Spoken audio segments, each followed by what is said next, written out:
बच्चे, मैंने पिछले लेक्चर में आपको स्केलर प्रोडक्ट पढ़ाया था, आज हम वेक्टर प्रोडक्ट पढ़ रहे हैं। वेक्टर प्रोडक्ट का मतलब है A cross B means cross product दो सिंगल वेक्टर का जो उनके मैग्नीट्यूड के इक्वल होता है multiplied by the sine of the smaller angle between them. Means जो डॉट प्रोडक्ट था वो था A dot B is equal to A B cos theta where a and b are the magnitude of these vectors. यहाँ पे a cross b है, vector मतलब cross product, तो a cross b जो है उनका क्रॉस प्रोडक्ट होगा magnitude दोनों वेक्टर्स का, साथ में स्मॉलर एंगल जो है थीटा उसका साइन लेके, साइन ट्रिग्नोमेट्रिक का एक फंक्शन है वो लेके इन सब का प्रोडक्ट उसे बोलते हैं वेक्टर प्रोडक्ट या फिर क्रॉस प्रोडक्ट। तो इसे ऐसे रीड करते हैं A cross B is equal to A B sine theta, और डायरेक्शन के लिए आता है यूनिट वेक्टर। ठीक है, जहाँ पे इसकी डायरेक्शन होगी वहीं पे ए क्रॉस बी की डायरेक्शन होगी। ये मैं आपको आगे एक्सप्लेन करती हूँ। Where theta is the angle between A and B. Fine N cap से, N cap is a unit vector which is in the direction of A cross B. अब इसकी डायरेक्शन निकाल सकते हैं हम राइट हैंड स्क्रू रूल से, thumb rule से। जैसे देखिए ए वेक्टर बी वेक्टर, अगर एंगल इधर को है, ये है एंटी क्लॉकवाइज डायरेक्शन। अगर हम किसी चीज़ को एंटी क्लॉकवाइज खोलेंगे तो जो चीज़ है वो ऊपर उठेगी। सपोज़ आप टैप ही है, टैप को अगर एंटी क्लॉकवाइज टर्न कर रहे हैं तो वो बाहर को उठेगी, तो मीन्स एन कैप की डायरेक्शन ऊपर को है।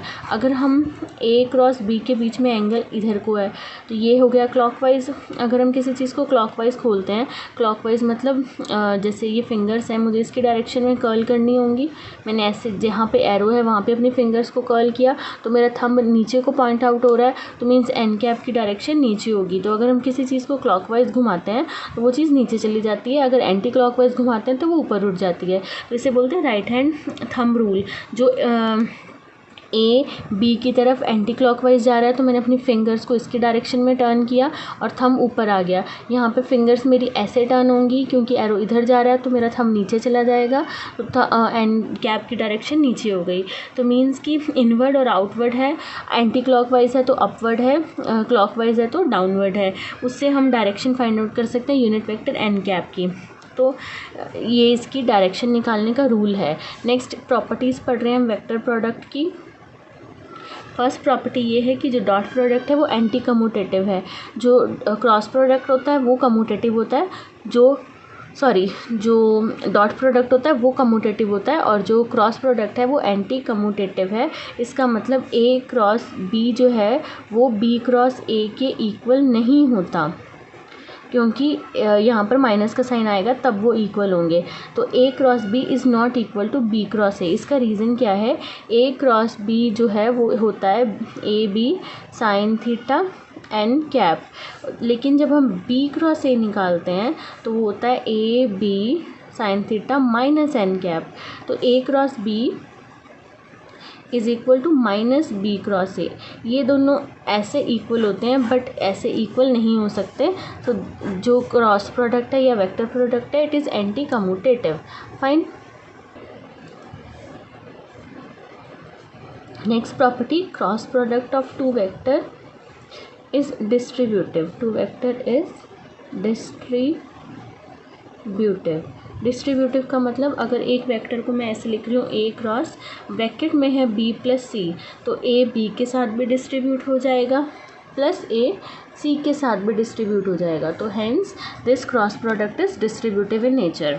Next dot product cross product हम ले रहे हैं टू पैरेलल वेक्टर्स का। This is again important. Cross product of two parallel vector,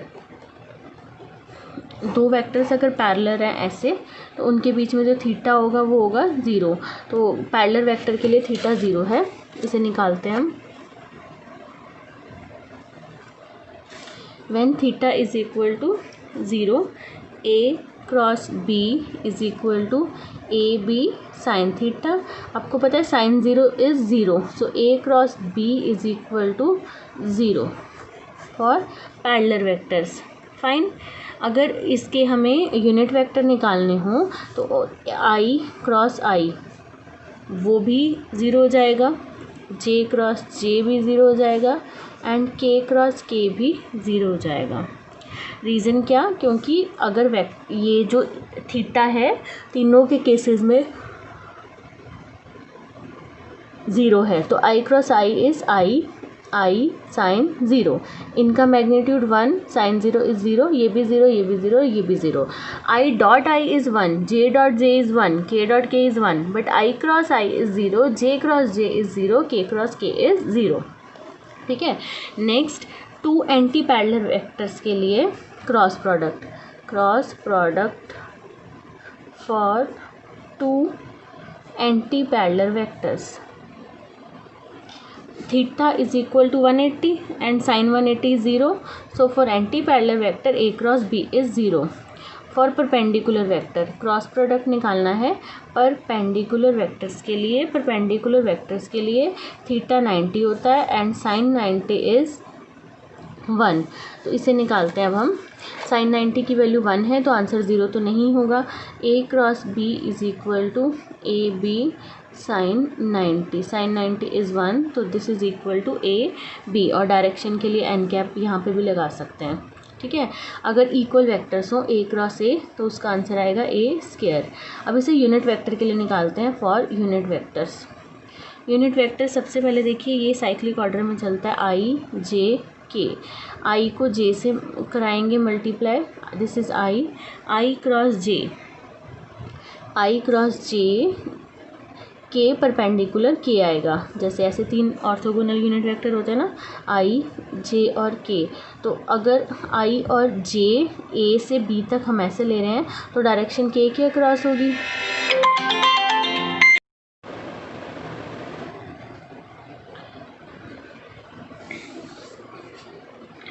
I cross J is के and J cross I is minus के।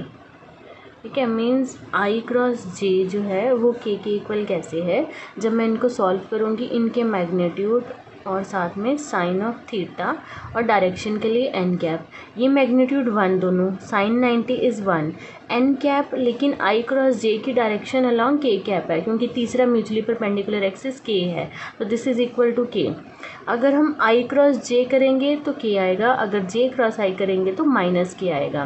फाइन। नेक्स्ट देखिए,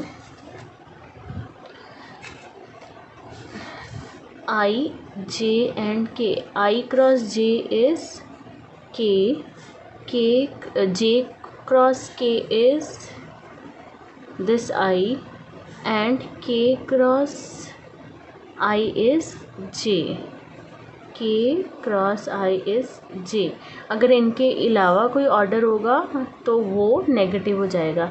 आई cross J is K, J cross K is I, K cross I is J. If J cross I हम निकालें that will be minus के, और अगर के cross जे निकालें तो माइनस आई।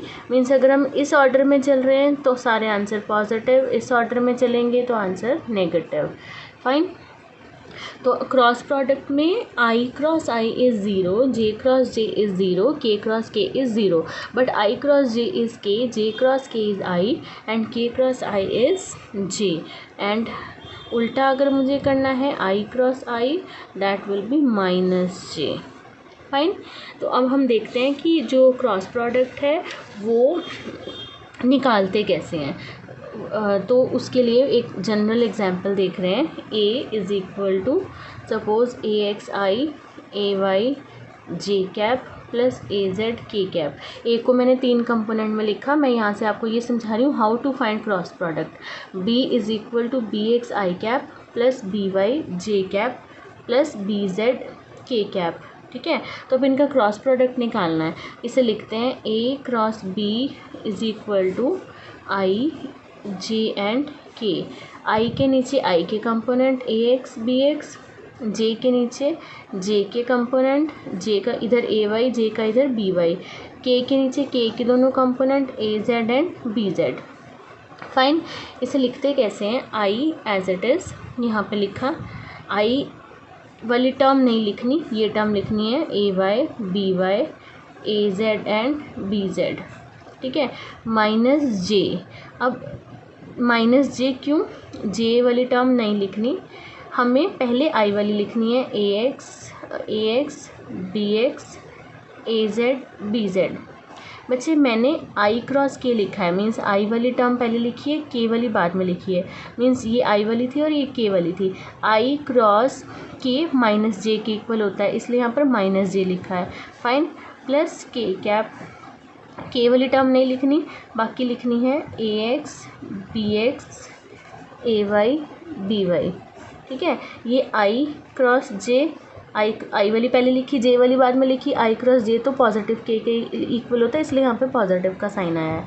अब इसे सॉल्व कैसे करते हैं, ए वाई बी जेड माइनस ये वाली टर्म ए जेड बी वाई माइनस जे कैप ये वाली टर्म ए एक्स बी जेड माइनस ये वाली टर्म बी एक्स ए जेड। ठीक है, बी एक्स ए जेड प्लस के कैप ये वाली ए जेड बी वाई माइनस ए वाई बी एक्स। तो इस तरह से ये आंसर आएगा जब हम क्रॉस प्रोडक्ट को सॉल्व करेंगे। फाइन, इस पे बेस्ड अब हम प्रॉब्लम देखते हैं, न्यूमेरिकल प्रॉब्लम्स।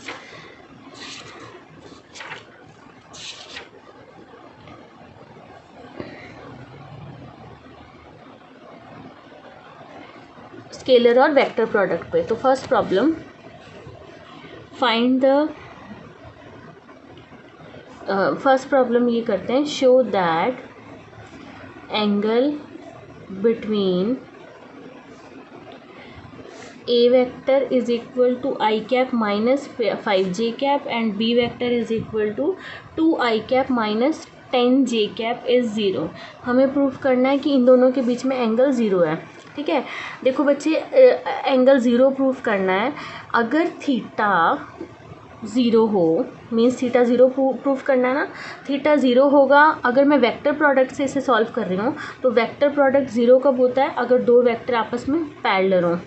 दो वेक्टर पैरेलल होंगे तो थीटा 0 होगा। तो मैं इसका वो ले लेती हूँ क्रॉस प्रोडक्ट, ए क्रॉस बी, आई वाली टर्म, जे वाली टर्म एंड के वाली टर्म। ध्यान से देखिए, आई वाली इसमें कुछ नहीं है तो 1 है, इसमें आई वाली 2 है, इधर जे वाली -5, इधर जे वाली -10, ये है ना -5 और -10, ना के वाली इधर है ना इधर है, 0 हो गए।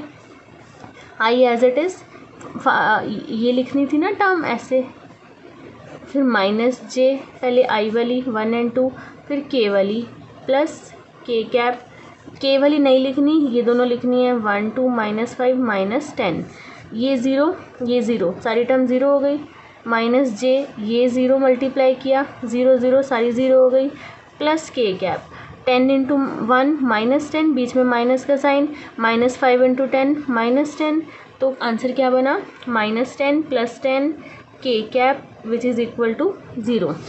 आंसर आ गया 0, 0 बन गया। तो show that angle between is 0, means ये दोनों के बीच में एंगल 0 है, तभी दोनों वेक्टर्स आर पैरेलल। अगर पैरेलल होते हैं तो ही एंगल 0 होता है। अगर परपेंडिकुलर पूछे होते तो थीटा 90 होता, तब मैं डॉट प्रोडक्ट लेती। पैरेलल पूछा था तो क्रॉस प्रोडक्ट में पैरेलल का प्रोडक्ट 0 होता है, इसलिए मैंने क्रॉस प्रोडक्ट निकाला है। ध्यान से सुनना मेरी बात, पैरेलल पूछा था दोनों वेक्टर्स का, मतलब 0 पूछा था, एंगल 0 पूछा था तभी मैंने पैरेलल से सॉल्व किया। अगर 90 पूछा होता तो हम परपेंडिकुलर से सॉल्व करते, और मैंने वेक्टर प्रोडक्ट लिया क्योंकि वेक्टर प्रोडक्ट में पैरेलल का आंसर 0 है, 0 बनेगा। आप खुद ही देख लीजिए ना, साइन 0 0, तो पूरा आंसर 0 बन जाएगा। ठीक है, नेक्स्ट प्रॉब्लम,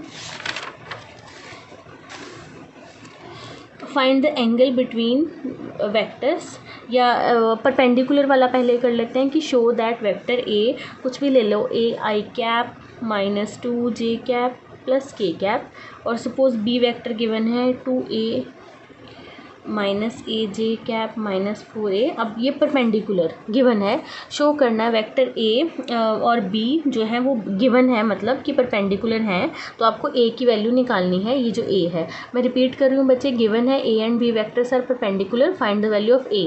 अब परपेंडिकुलर गिवन है तो हम कौन सा प्रोडक्ट लेंगे, डॉट प्रोडक्ट, क्योंकि डॉट प्रोडक्ट में परपेंडिकुलर के लिए आंसर आता है 0, क्योंकि कॉस का एंगल होता है एंड कॉस 90 इज़ 0, इसलिए डॉट प्रोडक्ट लेंगे। अब डॉट प्रोडक्ट मैंने आपको एक वीडियो में समझाया था कैसे लेते हैं। 2ai minus aj minus 4k cap. बच्चे dot I is 1, I dot J is 0। तो जब इसको इससे किया 2a into A 2a square, I dot I is 1। अब आई को जे से करेंगे, आई डॉट जे इज़ 0, ये टर्म 0 हो गई। आई को के से करेंगे, आई डॉट के भी 0, तो ये इससे भी 0 हो गई। ये सबसे हो गया पूरी ब्रैकेट से। अब इसको करना है जे डॉट आई इज़ 0, ख़त्म। अब J dot J 2a square minus 2 into A minus 2 sorry minus 2 into A minus 2a और जे डॉट जे इज़ 1। ठीक है, ये हो गया। अब देखिए इसको इससे करेंगे तो भी 0। अब के वाली को इससे करेंगे 0, के को इससे करेंगे 0, के को इससे करेंगे तो क्या आएगा -4 इज इक्वल टू 0। तो एक इक्वेशन बन गई A square minus A minus 2 is equal to 0। इसे ऐसे भी लिख सकते हैं, इसकी फैक्टराइजेशन कर देते हैं। A square 2 minus 2a plus A minus 2 is equal to 0। A common, A minus 2 plus 1 common, A minus 2 is equal to 0। तो ए का आंसर एक बार आएगा 2, एक बार आएगा -1, तो ये निकल गया। ठीक है, तो ऐसी इसी पे टॉपिक पे बेस्ड असाइनमेंट मैं आपको दूंगी, आपको मुझे सबमिट करवानी है। और एक वीडियो में और मैं आपको 5-6 एग्जांपल्स एक्सप्लेन करूँगी। फाइन।